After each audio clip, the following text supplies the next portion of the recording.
Le syndicat mixte du Pays de l'Île en Périgord, c'est une structure pays qui a été créée dans les années 90. Les pays avaient pour vocation en fait de regrouper des collectivités territoriales qui faisaient bassin de vie. Le syndicat mixte du Pays de l'Île en Périgord, il a été créé dans ces conditions-là, sous une forme associative au départ, et puis maintenant sous une forme syndicat. Et il couvre 4 PCI. L'ensemble couvre environ 150 000 habitants et surtout est organisé autour de l'île. Et donc il y a la voie de communication qui est matérialisée par la rivière, par l'autoroute, par la route nationale. C'est un peu l'épine dorsale, si vous voulez, du syndicat mixte. Nous avons une mission autour de l'économie avec des financements qui vont provenir de la région et des actions dites actions collectives de proximité à destination des artisans et des commerçants sur des petits investissements pour se moderniser par exemple. Nous avons une mission sur 3 EPCI qui sont le plus à l'ouest puisque le Grand Périgueux a son propre programme d'amélioration de l'habitat.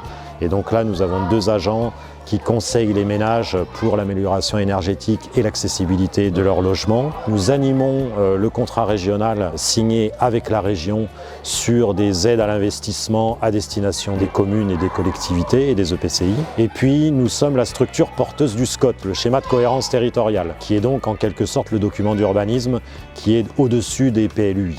Nous avons donc le projet alimentaire territorial. Les EPCI constitutifs du pays ont souhaité confier le projet alimentaire territorial au pays parce qu'il y avait une cohérence territoriale et une cohérence agricole avec une complémentarité des productions qui permettait d'assurer une mission plus globale sur l'alimentation durable, l'alimentation de qualité. La cohérence était assez évidente.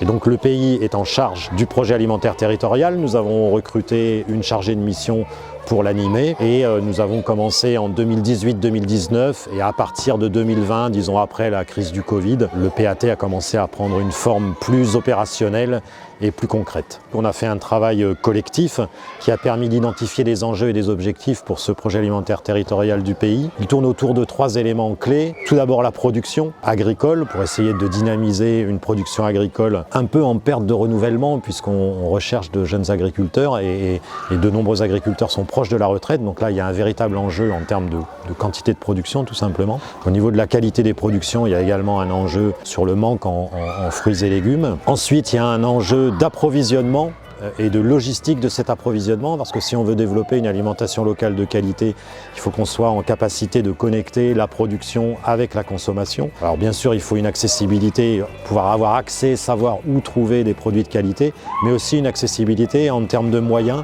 Et nous souhaitons dans ce PAT travailler sur l'accessibilité pour tous, quels que soient ses revenus, à l'alimentation locale de qualité. C'est un enjeu relativement fort. Et puis, je dirais un enjeu transversal qui est de changer les habitudes de consommation en ayant des actions auprès des enfants, ça c'est un point très très fort, mais aussi auprès des ménages. Dans le cadre du projet alimentaire territorial, on travaille avec beaucoup de partenaires, des partenaires institutionnels, bien sûr les EPCI et les communes qui composent ces EPCI. On a beaucoup d'actions en direction des écoles notamment, donc en lien direct avec les communes. Ensuite nous avons des partenaires professionnels, je pense à la Chambre d'agriculture, je pense à Agrobio Périgord. Parmi les autres acteurs qui travaillent avec nous, on va trouver la SAFER, la Société d'aménagement foncier, sur les questions notamment de transmission et de disponibilité du foncier.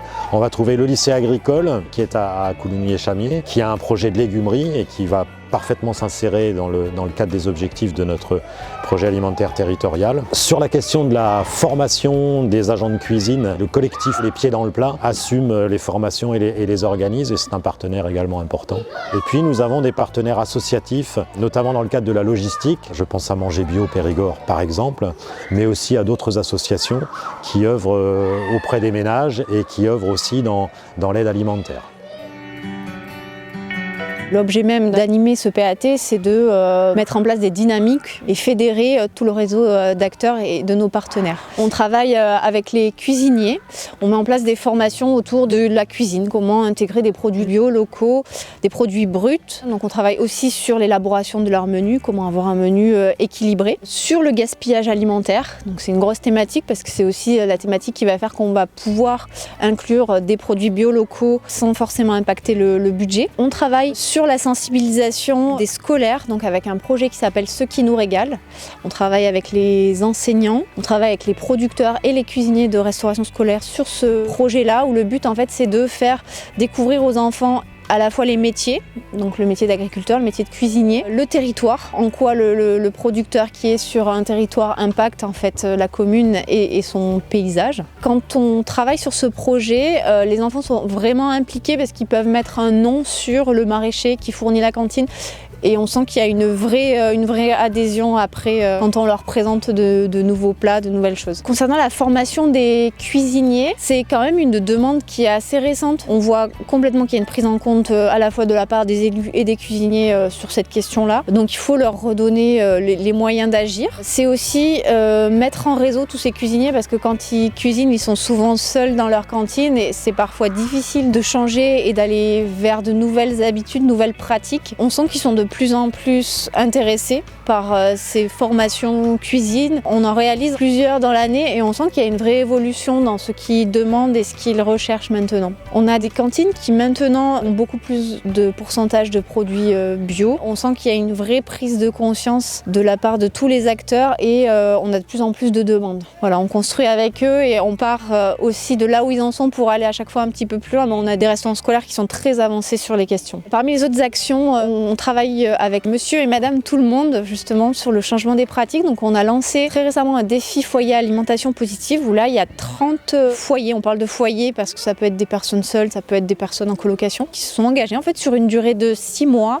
L'objectif en fait c'est de les faire évoluer dans leur pratique de consommation et d'achat pour qu'ils augmentent leur part de produits bio et locaux sans impacter leur budget. Ils suivent un certain nombre d'ateliers, des visites de ferme, des visites de lieux de vente aussi pour démystifier un peu notamment l'achat en vrac et des choses comme ça. L'idée d'un BAT c'est aussi de partager les initiatives, ce qui a marché, ce qui n'a pas fonctionné et pourquoi. C'est ce que toutes les personnes attendent de ce projet-là.